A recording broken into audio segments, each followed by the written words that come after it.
Assalamualaikum warahmatullahi wabarakatuh. Perkenalkan, nama saya Muhammad Muzamil Mubarak. Di sini saya ingin mempresentasikan tentang hadis ajis. Hadis ajis secara bahasa berarti sedikit atau kuat, dan secara makna berarti hadis yang diriwayatkan oleh dua orang perawi atau lebih. Definisi ini dipopulerkan dan digunakan oleh Ibnu Hajar dalam kitabnya yang berjudul Al-Nukhbah.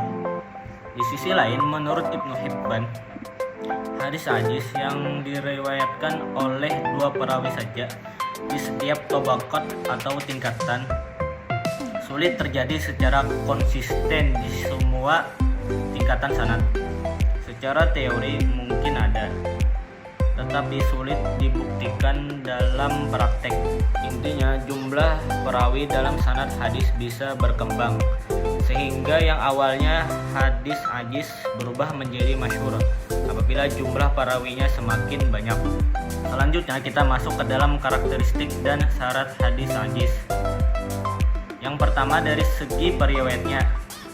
Hadis ajis diriwayatkan oleh dua orang perawi atau lebih pada setiap tingkatan sanadnya.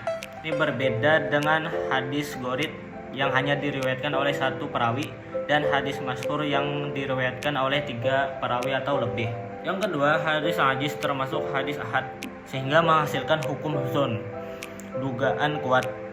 Sehingga demikian, hadis ajis yang sanadnya sahih dapat dijadikan hujjah dalam menetapkan hukum Islam. Yang ketiga, dari segi kualitas. Hadis ajis bisa berstatus sahih, hasan, dhaif, tergantung pada kualitas perawinya. Sekarang kita masuk ke dalam kedudukan hadis ajis dan klasifikasi hadis.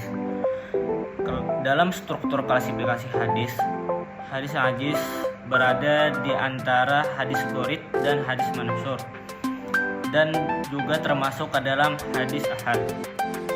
Sekarang kita masuk ke dalam contoh hadis ajis. Di sini disebutkan oleh Al-Hafiz Ibnu Hajar Al-Asqalani dalam kitab Nuzhatun Nuzur fi Tawdihi Nukhbatil Fikar, menyebutkan contoh hadis ajis sebagai berikut: la yu'minu ahadukum hatta akuna ahabba ilaihi min walidihi wa waladihi wan nasi ajma'in. Tidaklah sempurna iman salah seorang dari kalian hingga aku lebih dicintai olehnya dibandingkan orang tuanya, anaknya, dan manusia seluruhnya. Hadis riwayat Al-Bukhari, Muslim, An-Nasai, Ibnu Majah. Hadis ini diriwayatkan dari Nabi oleh dua orang sahabat, yaitu Abu Hurairah dan Anas bin Malik. Dari Anas bin Malik terdapat dua perawi, Qatadah dan Abdul Aziz bin Suhaib.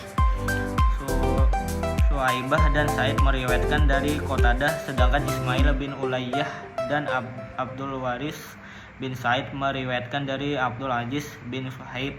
Dengan demikian, pada setiap tingkatan sanad terdapat minimal dua perawi, sehingga hadis ini dikategorikan sebagai hadis ajis. Sekarang kita masuk ke pembahasan terakhir, yaitu pembahasan kesimpulan inti. Kesimpulannya, hadis ajis adalah hadis dengan minimal dua perawi pada setiap tingkatan sanadnya.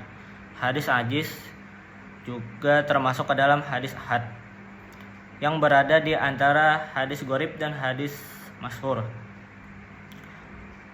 Dan juga hadis ajis bisa dijadikan dalil apabila periwayatnya sahih.